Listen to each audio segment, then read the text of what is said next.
Rivers Hoopers, defending champions, they secured a massive and decisive victory against Kano Pillars yesterday in the Nigerian Basketball League Final 8 in Port Harcourt.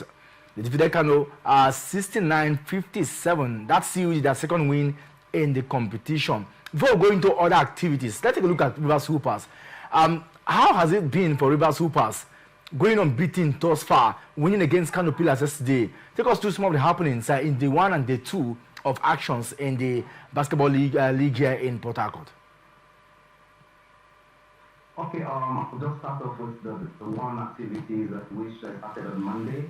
Rivers Hoopers saw a very massive blowout. They defeated Brooks and Reed 73-50. That's 23 points in that first encounter, making a good statement as the defending champions that they are. And not just defending champions, they've gathered a lot of experience when it comes to the Basketball African League, and that is actually playing out for the Kingsmen right there in Port Harcourt. And day 2, it was a mix of reactions, a mixed feeling, a mix of drama in the basketball court.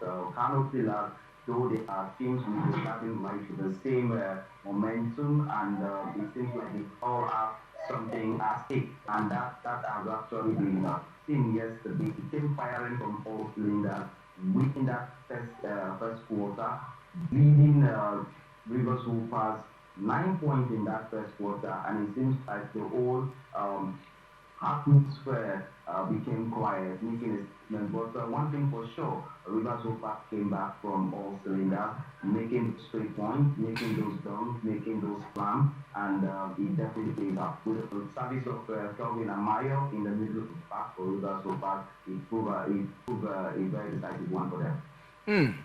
Now, talking about Kevin Amayo, we heard that he's been brought back to be part of the Rivers Hoopers. How did that happen, and at what point was the decision made? Well, the decision, he was jet lagged, and he arrived a day before the encounter. Yes, the club has already secured his services, and clearance were made by the Nigerian Basketball Federation, and his arrival came too late. He's still trying as much as he could to find rhythm in the game, knowing full well that how he was very instrumental in 2024 season, winning the most valuable player of that particular tournament. Not just Kelvin Amayo, who also have Isaiah in the middle of the pack, a new thing. And let me also take you through this. Aside Kelvin Amayo, there's also a very good talking point for Rivers Hoopers. They are not just relying on the service of the top professionals who have played basketball outside the shores of Nigeria, but they've also injected some young lads from the basketball academy, from the Air Basketball Academy, into the team. The life of Abdul Malik is also in the team, and some other young talented team is also from the Air Basketball Academy, who has also been impressive from making all 3 points total. So it shows that it's a mix of professionals and rookies in the mix of Rivers Hoopers team. So this is also a statement to balance the team, and for the future sake, it will give them that more strength that the younger ones will definitely take on and don the colors of the Rivers Hoopers in times to come. Now let's talk about more about Rivers Hoopers. Look at the tactics so far. You said that there was a blowout of 23 points against Hoops and Reed, and yesterday against Kano Pillars, the point reduced. Do you think that as the day goes by, they're going to be faced with stiffer challenges ahead of defending this title and possibly winning it, and also representing Nigeria come next year at the BAL Championship? Yes, I think they will face the tougher challenge. Currently now, the team they played, Cook and Reed, lost their game yesterday, and the Nigerian they were taking on Nigerian Customs today, later this evening, who had also lost the back-to-back game, and they are yet to face Lagos Legends. They are also yet to face another formidable competition, which is the Boko City Chiefs.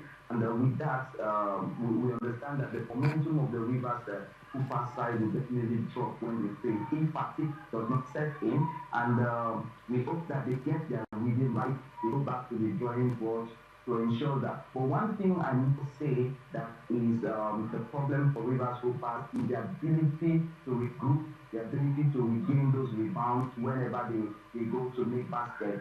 It has been a difficult thing for the Rivers Hoopers both in the second and third quarter. We've been experiencing this, but managed to stay through in the fourth quarter, maintaining that dominance, which experience comes to play at this very point. And you know very well that Coach Ogo or the Odo, who has been with this team, is well experienced, not just Rivers Hoopers, but he has also been a national team coach. So he understands the dynamics of the game, he understands the high points, the flash points of this particular game. So he will definitely do everything possible to maintain his dominance in the competition. Now, let's look at other teams now. Do you think Rivers Hoopers is just too big, for them as such? From the start of the playoffs, everybody just root out for Rivers Hoopers getting to defending this particular one. So do you see any of this team posing strong challenge? Last time, Boko City, like you mentioned, but I mean, would there be a contention, or you don't? For now, you just feel like we don't have anyone as good as Rivers Hoopers in the league? Well, time will tell. Why I say time will tell is that, Rivers Hoopers has been back-to-back champion of Nbpl, and understands that the rule to bar is also at stake here. And this is just the first phase of the qualifier series who make it to the bar, the final 8. And just immediately after the final 8, you see the very first 4 teams who top the table will progress to the final 4, which will also be staged here in Rivers State in the coming months. And looking at it, you have the likes of Lagos Legends, you have the likes of the Boko City Chiefs, and you also have the likes of the University Boys, 9 University, who has also been an impressive. So these teams I just mentioned alongside Rivers Hoopers, for me, are the teams that I'm seeing to make it up to the final. But once the final 4 comes down, we can now know which of these teams to worry about, because no team wants Rivers Hoopers. I can tell you for free, no team wants Rivers Hoopers to make it to the bar any longer. But one thing for sure, Rivers Hoopers knows how to navigate the road. What do you think is the encouragement behind the successful run and the winless strides of Rivers Hoopers so far? Technical acumen, players' determination, or the government or the owner's sponsorship? Which will you think has really motivated the players or the team going thus far? Well, career-wise, I've been that when we spoke to Otilo yesterday, who was the outstanding player, he said passion, motivation has been the main aim for their progress. And looking at it too, they also have the support of the fans. They also have the support of the coaching crew. Not just that, the commissioner for sport in Rivers State, talking about Barrister Christopher Green, has always been there to see through their games and also give them the motivations that they truly deserve. The Rivers State government too has also been doing impressive work. Bonuses, salaries, and everything that deals the team has also been taken care of. I think a lot of these have been a great motivating factor for Rivers Hoopers. So going forward, let's take a look at the organization of this year's basketball league and playoffs. It seems basketball, Rivers State is now a hub of basketball activity because of several reasons. Do you think that this is in any way helping to drive economic activity, via hosting of this competition? What you will do is, Rivers State is a home for sports, and Rivers State is the Federal Bureau of Education. There are a lot of economic activities, and when I heard about the BC rights to host, Rivers State was the only state that needed to host this year final game. And they emerged winner because they understand the challenge, they understand the game, they understand that basketball needs to come back home. Rivers State is the home of basketball. Rivers State is the home of entirely. So we all understand the dynamics behind all of it. So we went all how to ensure that they test the whole thing right, and which they've done. And looking at the hospital is also having a new look with a new playing surface, the carpet itself, the brand new carpet that has been installed in basketball for Nbpl not affect players in the long run. It's one of the standards. The GM of the basketball talks about preparation and ensuring we push to the standard. There's actually a standard for every basketball, and that is where I think so. We also saw the every president of the security personnel, both the Nigerian police and also private sector, who were also there to ensure that the security, the atmosphere is quite country for spectators and players, making that there are professional players who are not from Nigeria who have signed to represent them are also participating in this competition. So how will you rate fans' turnout and engagement at Niger Street in Port Harcourt? Well, the fans is something that we still need as much people to push the fans to come from the very first game and second game. But we're happy to see a lot of fans, maybe because of the nature of our operations here in Nigeria. This is working week, and a lot of persons will go to their birthdays and during the evening they will just dash down to the basketball to eat out the day also and the rest of that. But the fan base, when it comes to basketball day, it is full to the brim. The stadium is full to the brim. There is space for anybody. Everybody will just be standing right here. Center just to ensure that you have a glimpse of what is happening at the basketball. But the first game and the second game is just after 100%, you say you are having 60% of the spectators. So, I mean, like we see in football, when teams are traveling for competitions like this, it's expected that they go with their fans. But like you said, maybe it's because of the part of the world we found ourselves. Don't you think that the more is desired to pushing the fans, encouraging them to be part of it? When you travel for competitions like this, you go with your fans, you plan for their engagement, you plan for their participation. You also plan to accommodate them, feed them, so that they can be part of it. Because arguably, the away fans would have done a lot. If you have more from all the teams, you can imagine how Port Harcourt will be bubbling at least in the next 1 week.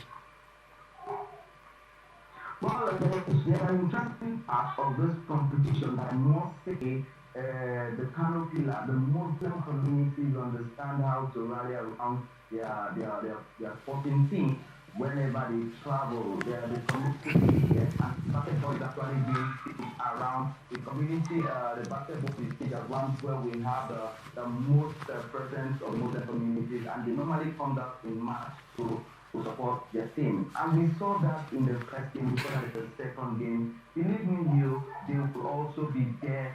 They will also be there in today's game, and that is massive. But for Bokoshi, we understand the distance. We understand the distance of their team. They can no longer make it to this place, and that's also a factor. Now University, that's also a factor. Kwara Falcons, that's a factor when it comes to distance and all of this. Okay, let's also examine the nature of the competition proper. You have been covering this competition, and I know that you have a very strong penchant for basketball activities, not only in Rivers State but across the nation. How will you rate the organization of this year's basketball playoffs in the city of Port Harcourt?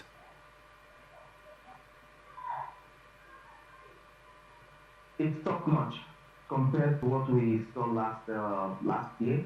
Is compared to what we saw the last 2 years. There is a massive improvement, right from officiating. Teams are not trying foul or bad officiating. The officiating has been top notch. A lot of improvements. The scoreboard, it's an electronic scoreboard. Massive improvement on the organizational aspect, the technical crew, the statisticians, the coaching crew. They make sure that everything meets to the best of standard that the NBA has been experiencing. That is what we've seen here. It has been top notch all the way. Top notch all the way, and it's one thing to host a Premier League game and another to sustain it. So do you think that Rivers State government can, and also in partnership with the Nigerian Basketball Federation, can sustain the tempo from what we have seen last year, what we saw last year, what we have seen now, and the future trends of basketball activities in Nigeria?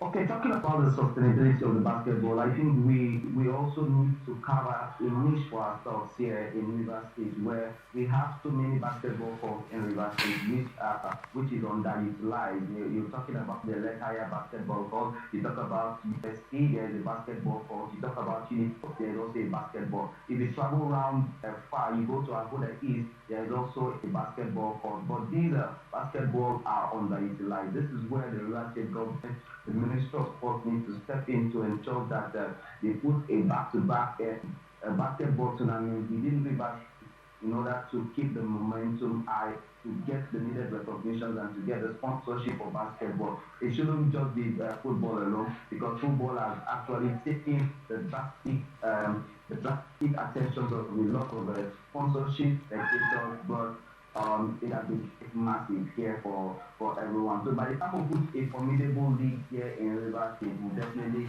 get that sustainability that we truly deserve. So when you compare the likes of Egypt, Tunisia, some of the North African countries, and maybe Angola, are not forgetting other countries that are soaring high when it comes to basketball activity in Africa. Where will you rate Nigeria in its organization? Because we're going to have one team, possibly Rivers Hoopers, representing us at that level. Do you think that in terms of organization, in terms of planning strategy, we are getting it right to compete favorably with these and other nations? To an extent, I would know because it's only when we approach the bowl season, we rally around final eight, really around the best thing. When Rivers Hoopers made it to the continent 2 years back, it was the President's Cup, and it's just a one-off. You see, when you have a good, formidable league in the country, where teams travel to play their fellow opponents, and you have a very standard league, not just a one-off tournament to bring out the champion or from Nigerian side. It's not really a momentum that we need to sustain. So when you look at it now, the standard is low for Nigeria. So we need to come back to the drawing board to have a good league and inject more of these things. For instance, Nbpl is not in this tournament because during the play of the conference, the Savannah and the Sahara conference, they could not make it. But by the time you have a lot of these things running day in, day out, months, weeks, and the rest of it, you get the very best. You'll be able to meet the standard of the Egyptian side that you just mentioned, the North African side. But when you saw how Rivers Hoopers were dumped out in the bowl last season, it wasn't a very good one. But though they made a statement, they've made their presence felt in the continent, and we want to see where we raise back beyond what we've been seeing. I'll keep my finger crossed on that one and see how far things will pan out. But you are very optimistic that Rivers Hoopers can clinch this one, aren't you? Well, I'm very optimistic that definitely they will. This is their own soil, and they should, if not for anything, for the fans who have been coming out, for the support they've been receiving for the River State from the River State government, and they are also a household name when it comes to basketball. We've been getting every support from all sides, both the media, both personal sponsorship, and ex-players of Rivers Hoopers always comes around to ensure that their team make it to the continent or make it to the Final Four. But looking at it now, you have other title contenders like the likes of Lagos Legends, the like of Boko City, who are also a contender. And one striking point is these two particular games, Lagos Legends and Boko City, one of the eye-talking points of the game for today. These two sides will be meeting, and definitely one side will go defeated and one side will take the win. Well, we'll keep our finger crossed on that, and we hope that the owners of Rivers Hoopers, the sponsors, are also coming out to also enjoy the game, Calvin. Have you seen any? I didn't get that. Please come again. The sponsors of the team, Rivers Hoopers, I mean, who, so far have shown excellence in terms of planning, strategizing, and organizing this Premier League in Rivers State. I'm sure they're also coming out to also be part, not just doling out funds. I'm sure they are participating in getting to see how Rivers Supers or possibly other teams are parring out in the ongoing championship. Definitely. Like I mentioned earlier, the commissioner for sports is always there at the basketball court. There is no day you will not see him at the basketball. Not just the commissioner, there are also the State Sports Commission. They are also there to ensure that they gave this team the needed support that they've been getting. And it has been going on well smoothly. The support is massive. The support is massive, I can tell you.